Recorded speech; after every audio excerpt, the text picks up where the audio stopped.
Pak Andak Derauh dia diam sahaja. Terus dia memapah Jak Amat menuruni bukit sehinggalah sampai ke kawasan tanah getah. Pokok-pokok getah di situ sudah tua dan dipenuhi belukar senduduk.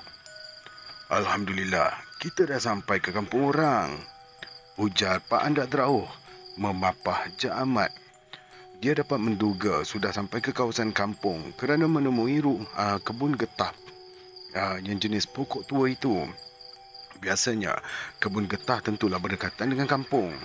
Tetapi puas mereka meredah belukar. Meredah belukar senduduk itu tidak juga kelihatan rumah orang. Malah tidak juga ditemui jalan raya atau jalan kampung yang boleh menjadi pedoman ke manakah mereka telah sampai. Ke mana ni? Dekat mana dah kita ni agaknya Pak Andak? Tanya Mat Noh. Entahlah, sahutnya kebingungan. Lepas ke lancang agaknya kita ni. Mak Noh menduga. Kalau kelancang tak apa, ulung bahar kan ada dekat sana, kata Pak Andak Derauh masih tidak tahu ke mana mereka telah berada. Jak Amat hanya mendiamkan diri. Bukan sahaja kesakitan tangannya yang menyebabkan dia tidak mahu bersuara, tetapi keletihan juga terasa memenatkan badannya. Jam di tangan sudah pukul 3 pagi. Waktu begini memang belum ada penoreh yang datang menoreh getah. Walaupun mereka sudah sampai ke kebun getah tua, tentulah tidak akan bertemu penoreh di situ untuk bertanyakan di mana mereka sudah tersesat. Hampir sahaja Pak Andak Derauh putus asa. Dia semakin kecewa kerana tidak dapat bertemu jalan keluar. Kerana tidak ada jalan lain untuk dilakukan, dia mengambil keputusan berhenti sebentar duduk di pangkal pokok getah. Jak Amat yang kesakitan hanya mengeluh-ngeluh kecil sahaja. Ada kira-kira 10 minit berhenti. Pak Andak Derauh pun berdiri lalu azan. 3 kali dia melaungkan azan, tetapi tidaklah berapa kuat. Selepas azan, barulah Pak Andak Derauh mengajak kawan-kawannya meneruskan perjalanan. Kira-kira serantai jaraknya dia meninggalkan tempat berhenti tadi. Ternampak olehnya cahaya api yang tidak jauh dari situ. Itu rumah orang agaknya. Jelas Mak Noh sambil menudingkan jari ke arah api yang berkelip-kelip dalam cahaya kabus yang tidak jauh dari tempat mereka berdiri. Teruslah mereka bertiga menuju ke tempat nampaknya cahaya api tadi. Setelah hampir ke situ, memang benar mereka menemui sebuah pondok kecil beratap rembia dan berdinding pelupuh buluh. Pak Andak Derauh sendiri memberikan salam. Kemudian muncullah seorang perempuan tua membukakan pintu. Hai, dari mana awak semua ni? Tegurnya sambil menyuruh naik. Pak Andak Derauh menceritakan kepada nenek tua mengenai perjalanannya yang tersesat di hutan Cenor. Terdiam juga nenek itu mendengar penerangan Pak Andak Derauh yang berjalan dari hutan Cenor hinggalah sampai ke situ. Jauh anak-anak semua ni berjalan, ujar nenek tua itu menerangkan. Nenek ni seorang saja ke dekat sini? Tanya Pak Andak Derauh. Orang tua itu mengangguk. Nenek ni dulu berbidan, tapi sekarang ni dah tak larat lagi. Dah tua, dia menjelaskan. Sini apa nama kampungnya nenek? Soal Pak Andak Derauh lagi. Pelangai, ujarnya pendek. Terkejut juga Pak Andak Derauh mendengar jawapan tersebut. Memang jauh mereka sudah tersesat. Hampir sampai ke sempadan Negeri Sembilan. Patutlah terasa jauh mereka meredah hutan. Macam mana pula boleh sampai sejauh itu tersesat? Masih lagi menjadi tanda tanya pada diri Pak Andak Derauh. Yang anak ini apa kenanya? Perempuan itu mengerling pada Jak Amat yang mengerang-erang menahan kesakitan. Jatuh di hutan tadi, Nek, beritahu Jak Amat perlahan. Abang sini nenek tengok ya, katanya sambil mendekati Jak Amat. Dia meraba-raba tangan Jak Amat sambil mengerutkan dahi. Patah tangan budak ni, katanya. Bergegas-gegas dia turun ke tanah membawa lampu pelita ayam. Sejurus kemudian dia naik semula membawa sehelai daun nyiur yang baru diambil dari pelepahnya. Macam mana boleh jatuh? Tanyanya sambil mengurut-ngurut daun nyiur di tangannya. Tergelincir tadi, Nek, Jak Amat menerangkan. Dah lama nenek tak berbidan, ada tak pandai nak mengurut. ujarnya macam merendahkan diri. Tapi biarlah nenek cuba urutkan ke daun nyiur ni dulu ya, katanya sambil mengurut-ngurut daun nyiur di tangannya. Ketika ini Jak Ahmad terjerit-jerit kecil seperti menahan kesakitan apabila tangannya diurut. Seolah-olah nenek itu tidak mengurut daun nyiur, sebaliknya mengurut tangan Jak Ahmad. Jadi, nenek bidan di kampung ni dululah ya. Pak Andak Terauh tidaklah merasa curiga lagi. Dia percaya yang nenek itu memang manusia biasa kerana rumahnya pun terletak hampir dengan kampung. Masakan pula di tengah hutan ada kebun getah seperti yang mereka temui sekarang.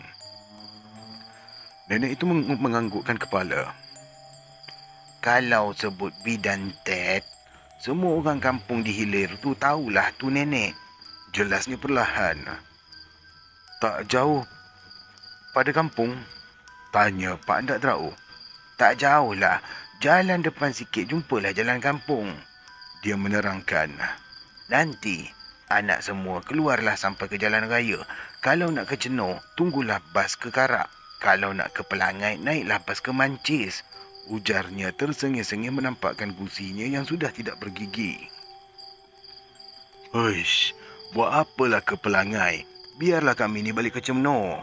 Nanti gaduh pula orang di rumah, kata Pak Andak Terauh menjelaskan. Dia sendiri gelisah kalau Mak Andak Nah bimbang yang dia tidak balik semalaman, kerana tidak pernah pula dia tidak balik kalau ke hutan. Sebab itu apabila sampai ke jalan raya, dia tidak akan ke mana-mana lagi. Dia akan naik bas ke Karak. Dari sana baru ke Temerloh untuk balik ke Cenor. Jauh benar dia sudah tersesat ni. Entah mengapa sampai begitu sangat jauhnya tersesat Pak Terauh, dia tidak faham langsung. Sambil berbual-bual itu, nenek bidan Ted terus juga mengurut-ngurut daun nyiur. Manakala Jak Ahmad terjerit-jerit menahan kesakitan, dia langsung tidak menyentuh tangan Jak Ahmad, sebaliknya mengurut daun nyiur yang sudah dibubuh minyak. Lama Jak Ahmad terjerit-jerit, barulah dia kelihatan tersenyum. Dia menggenggam jarinya erat-erat sambil tangan kirinya menampar-nampar pada bahagian tangan kanan yang dikatakan patah itu. Dah elok? Pak Andak Terauh keheranan dengan perubahan pada tangan Jak Ahmad yang membengkak sebelumnya. Dah tak rasa sakit lagi ni, beritahu Jak Ahmad sambil menumbuk-numbuk angin dengan tangannya yang patah.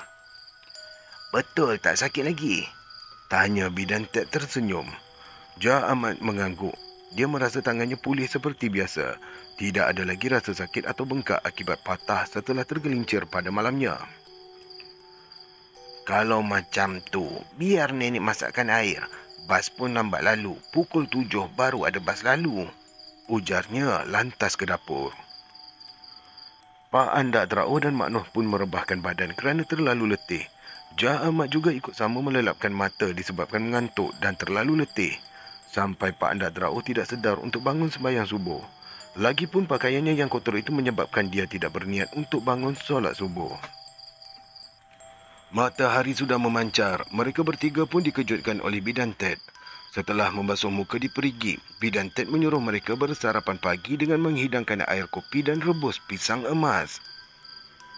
Kebun getah tempat tinggal bidan Ted itu memang dipenuhi belukar senduduk, tetapi kelilingnya bersih, terjaga. Mungkin tidak ada orang yang mahu menolong menebaskan belukar di sekitar kebun getah tersebut. Setelah sarapan pagi, mereka bertiga pun meminta izin untuk pulang.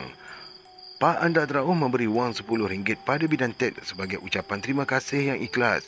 Pada mulanya bidan Ted menolak, tetapi setelah didesak oleh Pak Andak Terauh dengan alasan sebagai hajat untuk bersedekah, barulah bidan Ted mahu menerimanya. Di samping itu, sebelah daging pelanduk itu diberikannya kepada bidan Ted. Selepas itu, mereka meninggalkan rumah bidan Ted. Apabila sampai di... Maafkan saya akan ulang balik ya. Hujung-hujung jadi gagap pula. Selepas itu, mereka meninggalkan rumah bidan Ted. Apabila sampai di sebalik belukar senduduk itu, mereka menemui kebun pisang yang baru ditanam. Tidak jauh dari situ ada tanah perkuburan Islam. Di seberang tanah perkuburan itulah baru ditemui jalan kampung. Mereka melalui jalan kampung itu. Hanya ada 5-6 buah rumah sahaja yang berhampiran di situ. Ketika sampai di satu titian kayu menyeberangi anak air, mereka bertemu dengan seorang lelaki yang mahu menuri getah. Darinya mereka dapat tahu memang mereka hampir sampai ke Pelangai.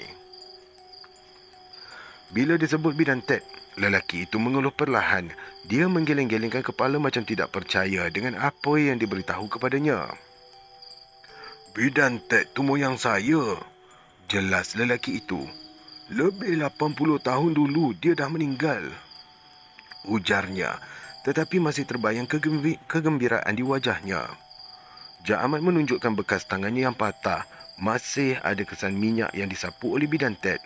Tangannya yang patah itu sudah pun sembuh dalam sekelip mata sahaja. Bersungguh-sungguh Jak Ahmad mahu meyakinkan lelaki yang berumur hampir 50 tahun itu tentang kejadian yang dialaminya itu. Pernah jugalah 2-3 kali orang bertemu dengannya di situ. Kebun getah tu memang kepunyaan arwah ayah saya, Tanah Pusaka, lelaki itu menerangkan. Tapi tak ada pun rumah, kecuali bekas tapak rumah arwah moyang saya dulu di situ. Memang adalah saya dengar orang menemui dia, katanya perlahan. Pak Andak Draoh percaya dengan penerangan itu. Apabila Mak Noh mengajaknya berpatah balik semula untuk melihat keadaan sebenarnya, Pak Andak Draoh enggan. Dia meraba poketnya menunjukkan rebus pisang emas yang diambilnya semasa turun dari rumah bidan Ted. Pisang emas itu hanyalah pisang mentah yang masih bergetah lagi, bukannya pisang rebus. Sementara seekor pelanduk yang dibelah sebahagian dagingnya untuk bidan Ted ada di dalam buntil mereka. Wang RM10 yang diberikan oleh Pak Andak Draoh kepada bidan Ted juga yang dikoyakkan hujungnya sedikit sebagai tanda juga ada semula di dalam saku bajunya. Memang sejak mula-mula menemui bidan Ted itu, Pak Andak Draoh sudah mula sangsi. Tetapi apabila setiap pertanyaan yang dikemukakan dijawab oleh bidan Ted tidak langsung mengelirukan, menyebabkan kesangsian Pak Andak Draoh hilang juga. Bagaimanapun setelah mendengar penerangan dari lelaki yang mendakwa sebagai cicit bidan Ted itu, ternyatalah segala tanda tanya itu sudah pun terjawab. Kalau cerita dengan orang-orang muda, manalah mereka nak percaya? Ujar Pak Andak Draoh kepada saya semasa dia menceritakan pengalamannya ini dengan saya. Tapi, inilah kuasa Allah yang tidak terfikirkan oleh akal manusia biasa. Katanya terkuap-kuap menahan mengantuk kerana terlalu lama berbual dengan saya hingga larut malam. Terima kasih kerana sudi mendengar dari mula sampai habis. Minta maaf kali ini ceritanya pendek sangat sebab sambungan daripada yang lepas. Jangan lupa untuk next episode ya. Terima kasih. Assalamualaikum.